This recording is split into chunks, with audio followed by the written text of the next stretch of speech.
안녕하세요. 한의학 박사 김신영 원장입니다. 오늘은 코로나 후유증, 그 중에서도 만성 기침에 대해서 알아보겠습니다. 이제 코로나가 거의 끝나가는데요.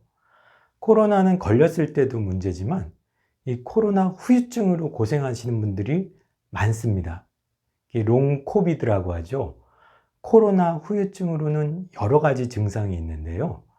이 기침, 가래, 이런 호흡기 증상도 있지만 뜻밖에도 속이 안 좋거나 만성 피로, 너무 피로감이 심하거나 그리고 근육, 여기저기가 아픈 근육통, 두통, 미각장애, 그리고 그 냄새를 못 맡는 후각장애, 이런 여러 가지 증상들이 롱 코비드라고 하죠. 코로나 후유증으로 남아 있습니다.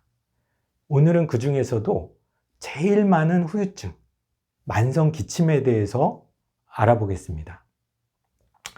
코로나 바이러스는 특히 기관지, 폐를 손상시키기 쉬운데요.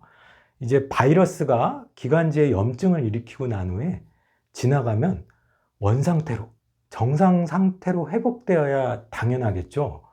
그런데 이 코로나는 다른 바이러스보다는 조금 더 강한 면이 있는지 이 코로나에 걸린 후에 기침 가래가 생각보다도 몇 달 이상, 심한 분들은 몇 년 이상 가는 경우가 많습니다. 그래서 이 코로나에 걸린 후에 병원에 가서 기관지 검사를 해보면 뭐 특별한 염증 없고 괜찮습니다 하는 경우가 많아요. 그러니까 각종 검사를 해도 이 기관지 폐에는 특별한 이상이 없는 정상 상태라는 거죠. 그런데도 나는 계속 기침이 나고, 이 코로나 후에 오는 만성 기침의 특징이 찬바람을 많이 쐬거나 하면 기침이 더 나고, 말을 하면 기관지 인후가 더 건조해지거든요. 이래서 기침이 더 나는, 그리고 가래는 생각보다 많지가 않습니다. 노란색 가래가 아니라 약간 묽은 가래가 목에 걸린 듯해서 나 하는데도 이 걸린 듯한 이런 느낌, 건조함, 이런 증상이 상당히 오래 가죠.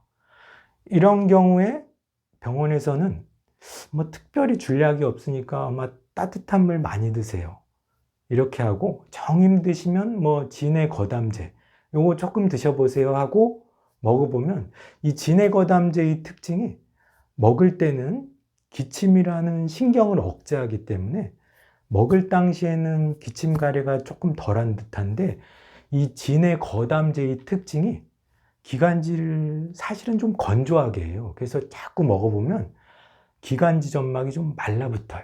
그래서 오히려 더 이 진해거담제를 오래 먹으면 기침이 더 심해지는 이런 면도 있습니다. 그런데 이 코로나 후유증으로 오는 기침의 특징이 마른 기침, 한방에서는 건해, 폐한증, 그러니까 폐가 차서 오는 이런 기침인데요. 이런 경우에 만약에 기관지가 더 말라붙으면 기침이 더 심해지겠죠. 그래서 따뜻한 물을 많이 마시라는 이유도 기관지벽을 최대한 진액을 넣고 수분을 넣고 해서 촉촉한 상태로 만들려고 하는 거죠. 그래서 오늘은 이 롱 코비드, 특히 마른 기침, 이게 심할 때 어떻게 해야 최대한 기침을 억제할까? 여기에 대해서 도움이 되는 약초를 한번 알아보겠습니다. 이 롱 코비드로 오는 기침은 기도 과민성 기침이라고 하죠. 왜 바이러스나 어떤 질환에 의해서 기관지 점막, 신경, 근육이 크게 손상되고 난 후에는 원인이 된 바이러스나 물질이 지나간 후에도 기관지, 신경, 근육이 예민해져 있어서 예전에는 똑같은 먼지나 찬 공기에 아무 반응이 없었는데, 이게 기능적으로 떨어져 있으면 예전과 똑같은 강도가 들어와도 자꾸 미세한 염증, 과민 반응, 기침, 이게 나오는 상태를 기도 과민성 기침이라고 합니다. 이 기도 과민성 기침은 한방에서는 폐열증이 아니라 폐한증에 해당합니다. 이 폐열증이라면 열에 의한 염증이 굉장히 빠르게 진행되는 기관지 확장증, 만성기관지염 이런 것들이 폐열증에 해당하고요.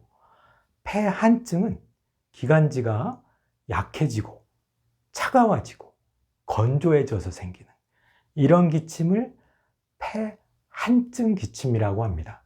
그래서 당연히 기관지에 진액을 넣어주는 이런 성분이 필요하겠죠. 그래서 한의학에서 폐한증에 쓰이는 대표적인 처방은 맹문동탕입니다. 맹문동탕은 맹문동, 바나, 인삼, 대추, 갱미라고 해서 이 쌀이 들어가는 이런 처방인데요. 여러 처방이 들어있지만 주된 약은 맹문동이죠. 이제 맹문동은 만져보면 이 성분도 촉촉하고 진액이 많지만 외형도 쫀득쫀득해서 몸 안에 진액을 많이 넣어줘요. 그 중에서도 특히 기관지 폐에 진액, 수분 이런 거를 더 많이 공급해 주죠.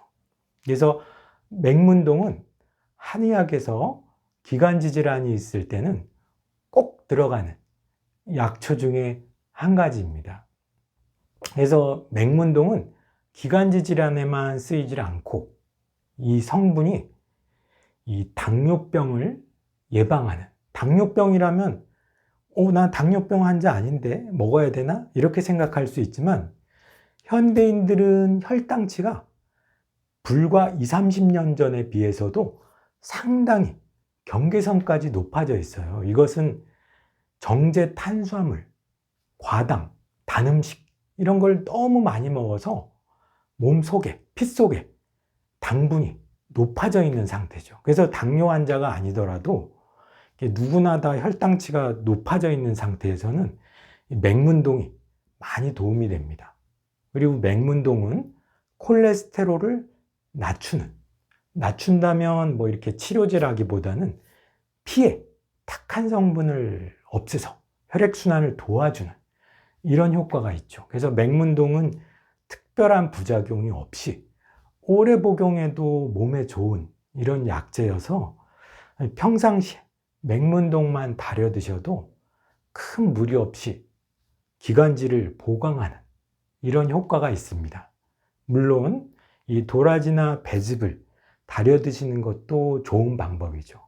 그래서 코로나 후에 롱 코비드로 기관지가 손상될 때 사실 이거를 치료를 안 하고 놔두면 나 이제 어떻게 되는 거예요 생각하는데, 물론 이게 단기간에 기관지 확장증, 기관지염 같이 큰 질환으로 단숨에 진행되지는 않아요. 그런데 이게 기관지가 약하다는 말은 외부의 이런 온도 변화, 미세먼지, 뭐 자극적인 거에 미세한 염증이 계속 쌓인다는 말이죠. 그래서 이게 진행될수록 아무래도 기관지 안에는 무리가 가고 어느 순간이 되면 기관지염이라든가 이런 큰 질환이 될 가능성이 있습니다.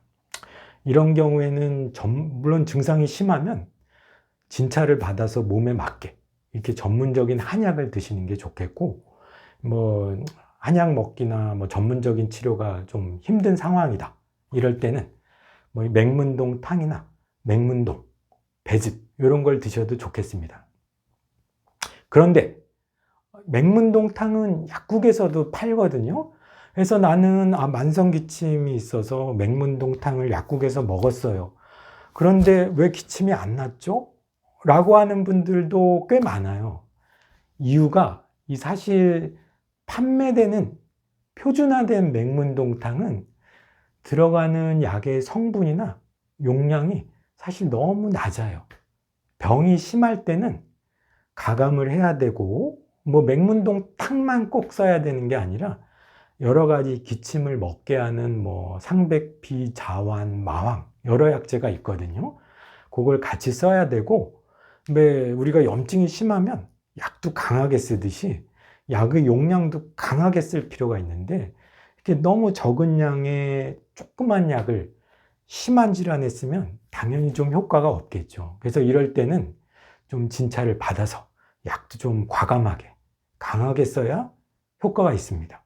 그리고 만성기침은 1, 2주 만에 날 수는 없어요. 그래서 한 두세 달 정도는 내가 치료를 하겠다, 이런 생각을 갖고 해야지, 뭐 이게 만성기침인데 뭐 1주 먹고 2주 먹고 단숨에 훅 나을 수는 없습니다. 이거는 계단식으로 이렇게 서서히 좋아지는 경과를 밟습니다.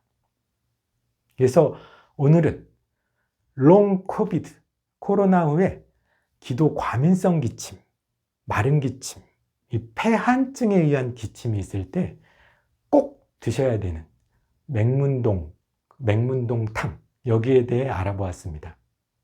도움이 되셨다면 구독과 추천 부탁드립니다.